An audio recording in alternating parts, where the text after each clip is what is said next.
नमस्कार दोस्तों, स्वागत है आपके अपने YouTube चैनल पर। आज हम आपके लिए सीताष्टमी व्रत कथा लेकर आए हैं। कथा सुनाने से पहले आपसे निवेदन है कि हमारे चैनल को सब्सक्राइब करें और बेल आइकन को दबाना न भूलें, ताकि आपको हमारे सभी वीडियो की नोटिफिकेशन मिलती रहे। अगर आप तो कमेंट सेक्शन में जय श्री राम जरूर लिखें। तो आइए शुरू करते हैं। मान्यता है कि इस तिथि पर देवी सीता प्रकट हुई थी। वहीं कुछ जगहों पर यह व्रत वैशाख महीने की नवमी को जानकी नवमी के नाम से मनाया जाता है। इस तरह यह साल में 2 बार मनाया जाने वाला पर्व है। इस दिन देवी सीता की पूजा और व्रत करने की परंपरा है। इस दिन कुंवारी कन्याएं और शादीशुदा महिलाएं व्रत रखती हैं। इस मौके पर माता सीता, भगवान श्री राम, गणेश जी और माता अंबिका की भी पूजा होती है। इस पूजा में खास तौर से पीले फूल और इसी रंग के कपडडा में ही शामिल किए जाते हैं।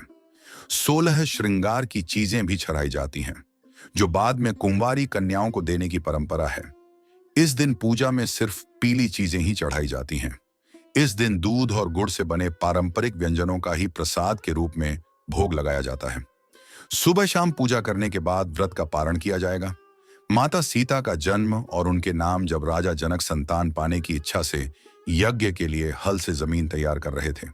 जब उन्हें जमीन से बच्ची मिली, हल की नोक जिसे सीत कहते हैं, उसी पर बच्ची का नाम सीता रखा गया। धरती देवी ने राजा जनक को बच्ची दी, इसलिए उनका नाम भूसुता पड्डधा।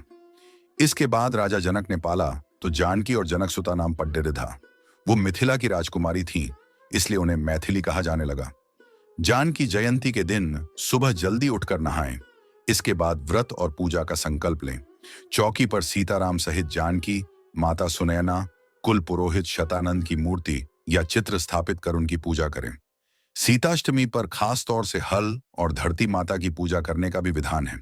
सबसे पहले भगवान गणेश और गौरी की पूजा करके माता जानकी का पूजन किया जाता है। माता सीता को पीले फूल, कपड़े और श्रृंगार का सामान अर्पित किया जाता है। इसके बाद भोग लगाकर सीता माता की आरती करना चाहिए। सीता जयंती पर व्रत रखने वालों को सौभाग्य, सुख और संतान की प्राप्ति होती है और परिवार में समृद्धि बनी रहती है। यह व्रत विवाहित महिलाओं के लिए लाभकारी है।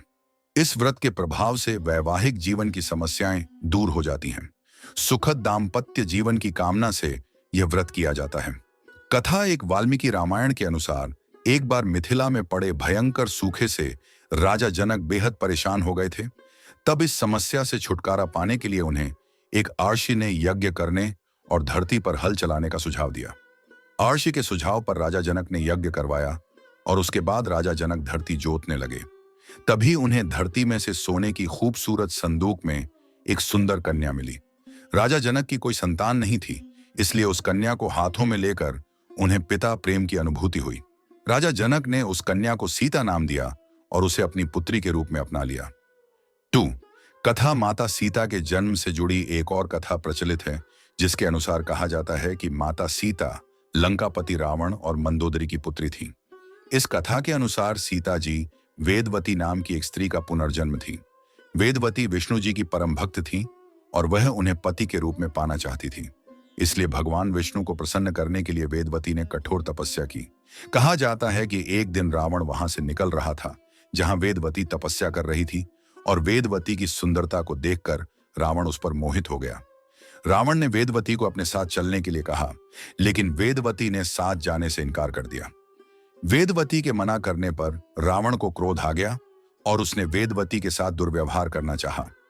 रावण के स्पर्श करते ही वेदवती ने खुद को भस्म कर लिया और रावण को श्राप दिया कि वह रावण की पुत्री के रूप में जन्म लेंगी और उसकी मृत्यु का कारण बनेंगी।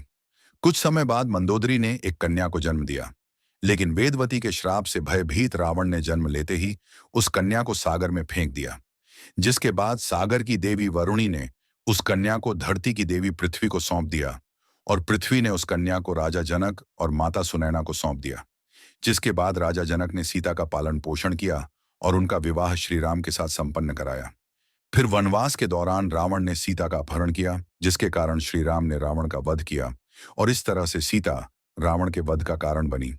कथा समाप्त। यदि आपको कथा पसंद आया हो तो ज्यादा से ज्यादा शेयर करें और ऐसी तरह आगे भी कथाएं सुनने के लिए हमारे चैनल को सब्सक्राइब करना न भूलें। धन्यवाद।